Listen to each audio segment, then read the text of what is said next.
Irashaimase. Hello and welcome to Fitaurus Kitchen. I'm your host, Chef Fitaurus, bringing you the Chef's Choice and Weekly Gaming News for today, December 9th, 2015. This is the video that would normally have gone up on December 7th, but as I was out of town over the weekend, it's running a little bit late. And that being the case, I'll go and also keep things a little bit shorter, just kind of go and give you a brief overview of the news that I thought was interesting from last week. So there were a couple big events that happened in video gaming last week. The Video Game Awards went off on Thursday, and then there was also the PlayStation Experience that went off over the weekend. So there are actually a decent amount of news that came out of the PlayStation Experience, but I'm just going to go and cover the highlights by me that have came out of them, as well as one or two pieces of news from the Video Game Awards themselves.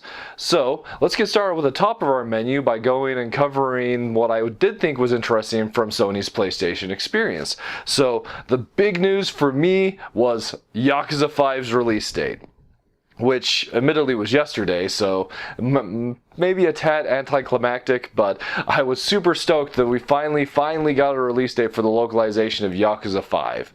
Almost 3 years to the day from the Japanese release, so it's a little bit disappointing that it took that long to go and get it. Japanese release behind me, but the fact that it's finally out is wonderful. And we also got a nice little omake, a nice little extra to go along with that release date announcement, and that's that Sega is going to go and be localizing Yakuza 0 for the PlayStation 4. So Yakuza 0 went and released earlier this year in Japan for the PlayStation 3 and the PlayStation 4, and it's a prequel to the whole Yakuza franchise. It goes and takes place before the events in the first Yakuza, so you go and get a little bit of a history of the characters in the series and how they went and got to where they were. So I'm really excited to go and play that when it goes and comes out. No release window given yet, so we'll just have to go and wait for more news of that to go and come out as time goes and moves on.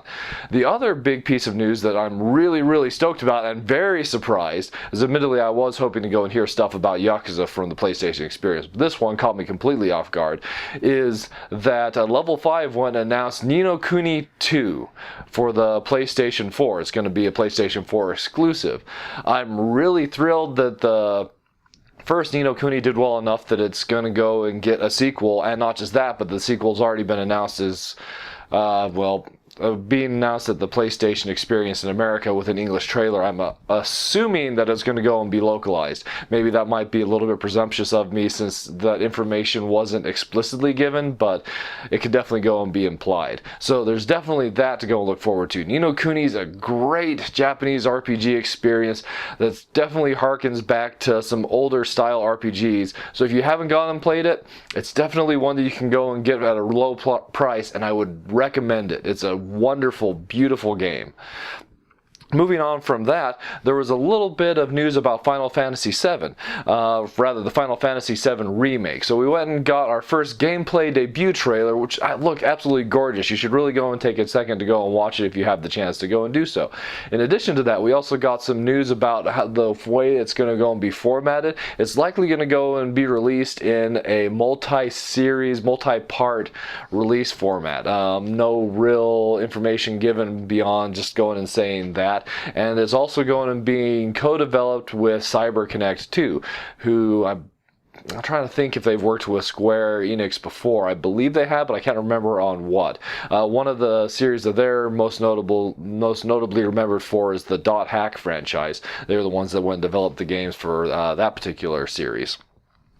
So there's also some Double Fine news that went and came out from both the Video Game Awards as well as the Sony or PlayStation Experience. So the first off is at the Video Game Awards, they went and announced Psychonauts 2, specifically a crowdfunding project to go and bring Psychonauts 2 into existence.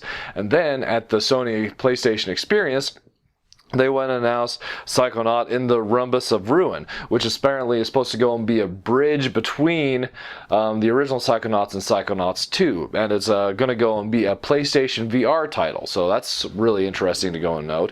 In addition to that, they went and also noted that the Day of the Tentacles Remastered is going to go and be out in March of 2016, and then they also went and announced that they're going and doing a remastered version of their point-and-click game full throttle.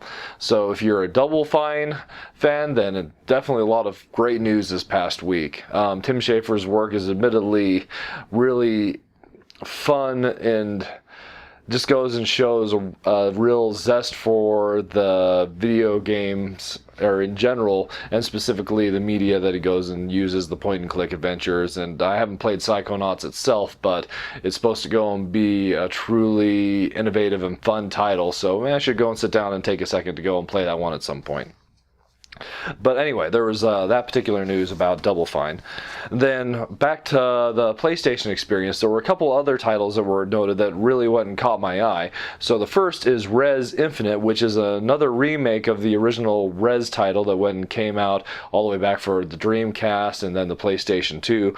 This time with PlayStation VR support, so that could go and be something that would be really interesting to go and check out. And then there was also Ace Combat 7 announced by Bandai Namco, the latest in their Ace Combat series. The last one was a free-to-play on the PlayStation 3, which I did actually have a lot of fun with. So I'm looking forward to this, as I'm actually quite the fan of military aircraft and that sort of thing. So it should be awesome.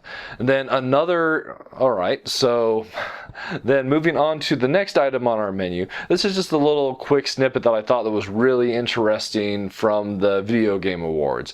So Metal Gear Solid did go and win a couple rewards at the Video Game Awards, Metal Gear Solid 5 specifically, but Hideo Kojima was not able to go and be in attendance, and the host of the show, Jeff Keighley, went and actually brought this up and basically went and stated that lawyers for Konami were going and barring Kojima from actually attending the show.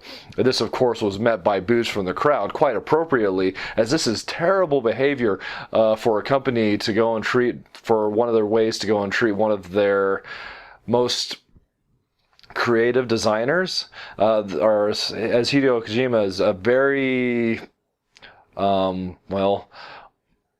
accomplished and honored individual within the video game world, to go and have his company go and basically bar him from going and attending something that would go and honor him for his accomplishments. And this kind of treatment is just not appropriate in any way for that kind of an individual. So it's great that Jeff Keighley went and called out Konami on this, and it's terrible that Konami even would think to go and do this. I loved Konami in the past. Their games are incredible, and they have such a great library, but the Konami of today, like, goddamn guys, stop sucking so hard. So moving on to other news, next on the menu we go and have some Idea Factory news. They went and had a press conference, a press event on Friday of last week, and we went and got some interesting tidbits of news of that. One of the main pieces is they're going to be releasing more titles on Steam. They had 3 in particular: Monster Mone Piece, Neptunia U, and Hyper Devotion Noir. One thing that's interesting about the first one, Monster Mone Piece, when they went and released that, the English localization of that for the Vita is censored from the original Japanese release. The Steam release is not going to go and be censored. So that's definitely something that's interesting to go and take away from this. And a quick aside to that, they also went and basically had a statement which, interpret it how you will, but they were basically going and saying that they aren't going to go and be censoring any more titles. So whether that means they're not going to go and localize them, if they would have to censor them to go and be released stateside, or if they're going to go and find alternative methods to go and release those titles, is not known. But it's interesting that they would go and say that. So anyway, a couple other titles that they went and confirmed for North American localization were Blanc plus Neptune versus Zombies, another beat 'em up for the Vita. And then they also went and confirmed that Fairy Fencer F Advent Dark Force was also going to go and get released for the PlayStation 4. Both of these titles going and arriving in spring of 2016. So if you're interested in those titles, definitely go and look forward to those. Going and moving on to another item on the menu, just a really quick little blurb about a rating boards leak going and revealing a title. So as people have gone and watched this, the rating boards for leaks to go and come out, they went and found this on a couple different countries' rating board listings, but apparently there's a Teenage Mutant Ninja Turtles Mutants in Manhattan game being developed by Platinum Games, and that will be published by Activision. So this is interesting because Platinum has gone and done a couple titles for Activision recently, most recently Transformers Devastation, which is a really fun beat-em-up title for the Transformers series. So with this, that's all we really go and have is just the title, the developer, and the publisher. So we don't really know much else about the game itself, but Platinum Games for the most part has a really solid track record, so it's one that we can go and look forward to.